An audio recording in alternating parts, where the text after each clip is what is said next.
हमने previous video में यह देखा था कि सविनय अवज्ञा आंदोलन की प्रक्रियाएं चल रही थी, जो हमारे यह रायपुर क्षेत्र में आरंभ हो चुका था। इसी सिलसिले में अब हम आगे देखने की कोशिश करते हैं रायपुर की जो एक अन्य घटना थी उसके बारे में। यह जो है घटना वह ब्राह्मणपारा की है और इसमें हम देखते हैं जो बालक 14 वर्ष का था, बली राम आजाद का शौर्य हम इसमें देखेंगे। किस तरीके से इस बंदे ने सक्रिय भागीदारी दिखाई इस राष्ट्रवाद की भावना में। और 14 वर्ष का बालक कितना होता है भाई, लेकिन इसका जोश को देखते हुए इसे आज़ाद भी कहा गया था। तो हम देखते हैं यह जो केंद्र था वह ब्राह्मणपारा रायपुर में था। तो इसका जो संचालन कर रहे थे वो यतिलाल जैन कर रहे थे और इन बच्चों का काम रहता था कि पोस्टर और पर्चे बांटना। जो कहा जा सकता है कि एक तरीके से इनका जो प्रयास था वह एक योजना और सार्थक प्रयास था। इस भाव ऐसे ही समाचार मिलने के कारण अंग्रेजों को लगा कि यह जो कार्य है वह हमारे विरुद्ध हो रहा है, तो उन्होंने इन बच्चों को भी नहीं छोड़ा और वे इन्हें पकड़कर लगभग 2-3 मील दूर इनको छोड़कर आ जाते थे और इन्हें पीटा जाता था। इन पर कोई दया नहीं किया जाता था। इस तरीके से एक समय आया 13 मार्च 1932 को, जब ब्राह्मणपारा में राष्ट्रवादी भाषण दिए जा रहे थे। तो इसी सिलसिले में ये जो बालक था हमारा बली राम आजाद, इसने भी अपने तरफ से कोशिश करते हुए एक भाषण प्रेषित किया। तो जो राष्ट्रवाद से प्रेरित होकर दिया जा रहा था तो अंग्रेजों को यह नागवारा समझा और उन्होंने इस लड़के को पीटा। इस कृत्य के कारण जो बालक था उसे स्थानीय लोगों के द्वारा आजाद कहा गया।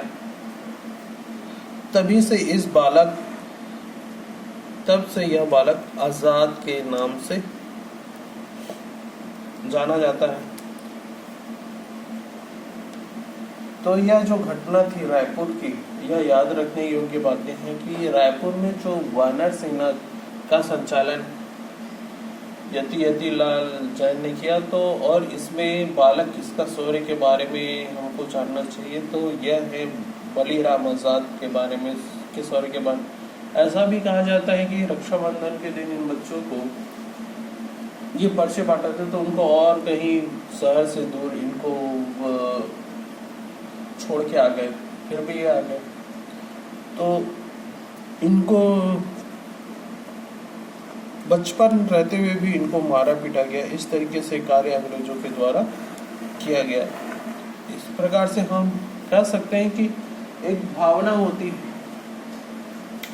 जो जगानी चाहिए इन बच्चों के द्वारा। हम ये सीख सकते हैं कि जो सच्ची भावना होती है एक तरीके से जो चिंगारी का कार्य करती है और कुछ अच्छा कार्य करने के लिए प्रेरित करती है। तो इन बच्चों के द्वारा हम यही सीखेंगे कि कार्य छोटा हो बड़ा हो इससे नहीं, लेकिन एक भावना से प्रेरित कार्य किया जाता है तो उसका जो सार्थक प्रयास है वह हमेशा देखने को मिलता है।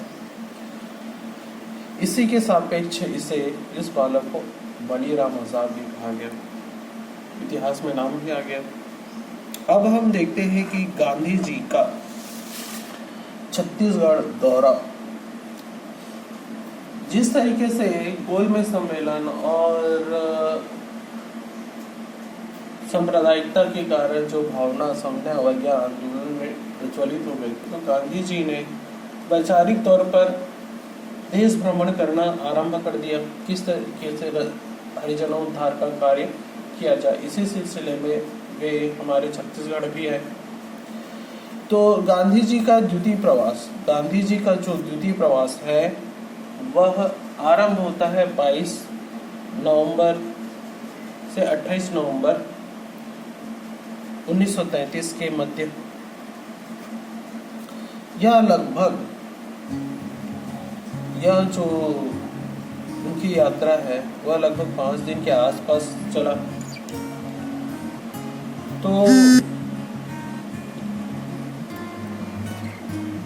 इसी के सिलसिले में जो हमारे जो ब्रिटिश प्रधानमंत्री थे रमजे मैकडोनाल्ड ने सितंबर 1932 में सांप्रदायिक पंचायत लिया है। यह एक सांप्रदायिक पंचायत अंग्रेजों का एक कार्य था। अगर कमजोर है आप तो कोई भी आपको तोड़ सकता है। अंग्रेज भली बात समझ गए। एक तो हमारे पास गरीबी थी, दूसरा तो हम कमजोर थे। तो इन्होंने हिंदुस्तानी को तोड़ने का तो भरसक प्रयास तो पहले ही स्टार्ट कर दिया था। हमने पहले भी देखा कि सांप्रदायिकता के तहत इन्होंने पहले हिंदू और मुसलमान किया, उसके बाद जो हमारे सिख कम्युनिटी थे उनको भी अलग अलग तरीके से आरक्षण। अब उनका जो फेज आया वह हरिजन को भी एक तरीके से टारगेट किया गया। इसी के कारण हरिजनों को हिंदुओं से अलग वर्ग बता दिया गया, जो गांधी जी को पूरी तरीके से नागवारा होने लगी। लेकिन जो हमारे सामाजिक कार्य था वो भी सही नहीं था हमारे के द्वारा। तो भाई अगर हम खुद ही सही काम नहीं करेंगे, हम अपने लोगों के लिए सही काम नहीं करेंगे तो दूसरा व्यक्ति तो इसका फायदा उठाएगा ही ना साहब। यही कार्य अंग्रेजों ने किया। एक तो उनके पास दिमाग था, पैसा था, वो कम थे और हम ज़्यादा थे। तो कमजोरी का उन्होंने भरसक प्रयास किया और फायदा भी उठाया। यही जो कारण था जो द्वितीय गोलमेज सम्मेलन में भी जो सांप्रदायिक भावना का जो विचारोपण हो गया था। तो इसी के सिलसिले में अंबेडकर और गांधी के बीच पूना समझौता हुआ। अब गांधी जी ने भी स्वीकार कर लिया कि इन्हें जो प्रांतीय जो चुनाव होगा उनमें कुछ आरक्षण दिया जाएगा। इस तरीके से जो प्रावधान थे वो पूना समझौते में किया गया था।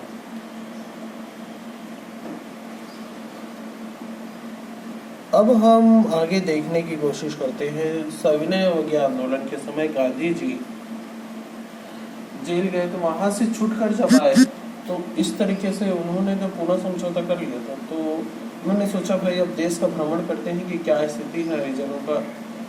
इस तरीके के जो घटनाएं थी वो समाज को तोड़ने वाली थी। तो गांधी जी ने निश्चय किया कि भाई अब देश भ्रमण करना पड़ेगा। उन्होंने एक पत्रिका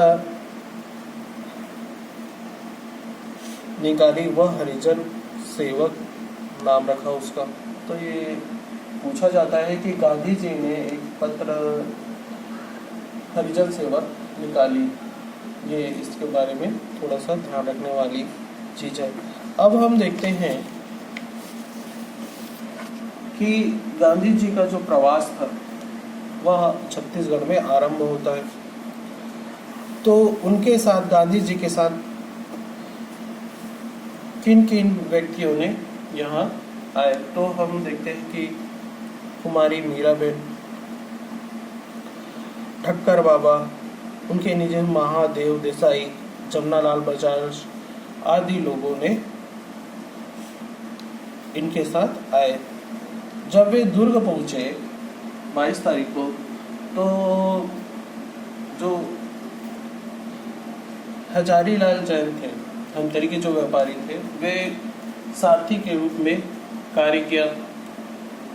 वे इनके कार के चालक के रूप में गांधी जी का नेतृत्व किया।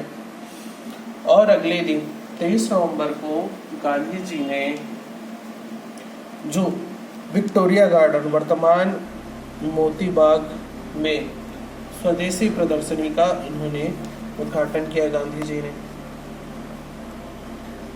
और आगे की घटना में उन्होंने जो लॉरी स्कूल मैदान जो वर्तमान सप्रे, वहां उन्होंने विशाल जन समूह को संबोधित किया। और इसी सिलसिले में उन्होंने सुंदरलाल शर्मा के द्वारा जो हरिजनोद्धार का जो कार्य किया जा रहा था, सतनामी आश्रम और विभिन्न प्रकार के जनोद्धारण करने के लिए मंदिरों में प्रवेश, इस तरीके से पंडित सुंदरलाल शर्मा के द्वारा जो हरिजनोद्धार का कार्य किया गया, उसका निरीक्षण गांधी जी के द्वारा किया गया।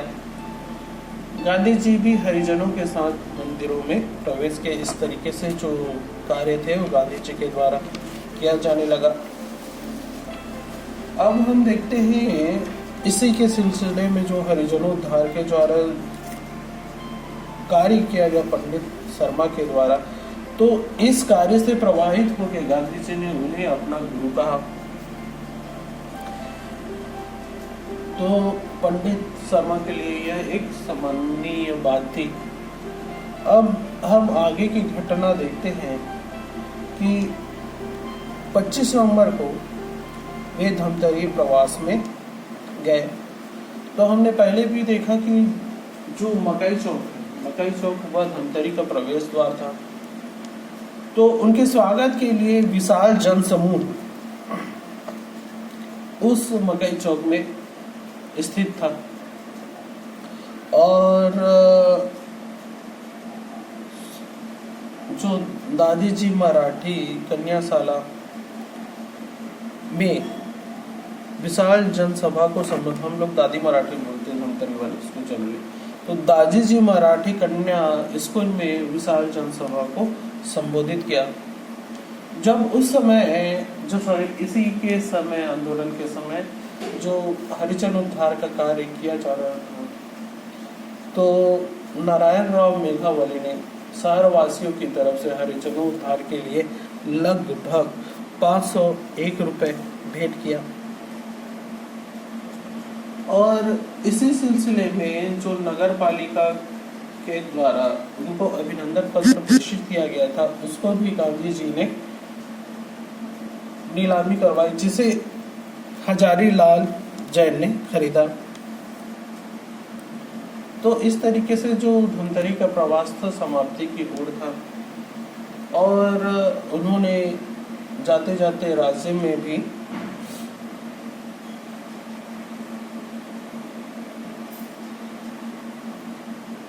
उन्हें लगभग 101 रुपए का हरिजन उद्धार के लिए फंड मिला। तो इसी समय एक जो हमारे ये एक बंदा था, उसने पोटली फेंकी। उस पोटली में चावल, हल्दी और पैसे थे। तो आप सोच सकते हैं कि पहले भी हमने देखा कि जो हमारे जो बालक थे बलीराम दुबे साहब, एक भावना होनी चाहिए।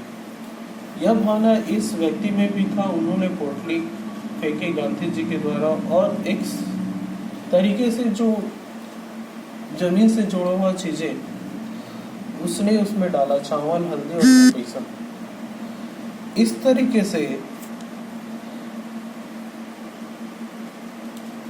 कहा जाए कि अगर भावना हो तो छोटी से छोटी चीज बहुत बड़ी चीज होती है, और भावना होनी चाहिए। तो सकारात्मक कार्य करने के लिए ये छोटी भावना बहुत बड़ी भावना थी, और इस पोटली को भी नीलाम किया गया था। तो एक तरीके से कहा जा सकता है कि अगर हमें कोई बहुत बड़ा कार्य करना है, जनोद्धार का कार्य करना है, तो सभी के सहभागिता बहुत जरूरी है। और बिना फंड के कोई भी निकाय कार्य नहीं कर सकता। इससे ये भी सीखना पड़ता है कि अर्थ क्यों इम्पोर्टेंट है। बिना अर्थ के हमारे पास ना तो कोई दिमाग आएगा ना कुछ आएगा, तो अर्थ भी बहुत ज़्यादा जरूरी। हमने तिलक स्वराज के समय भी हमने देखा था कि जो गांधी जी का प्रथम प्रवास था उस समय भी काफ़ी लोगों ने दान दिया। अब हम देखते हैं कि गांधी जी का बिलासपुर प्रवास। तो गांधी जी का बिलासपुर प्रवास में उनका स्वागत छेदी लाल ने किया। तो छेदी लाल और कुंज बिहारी का नाम हमने पहले भी देखा कि बिलासपुर में ये नेता थे। कुंज बिहारी अग्निहोत्री जी का हमने देखा था कि उन्होंने जो होम रूल की स्थापना महत्वपूर्ण योगदान दिया था, तो इन्हीं के घर में उन्होंने खाना खाया ऐसा कहा जाता है। तो हम देखते हैं कि जो हमारे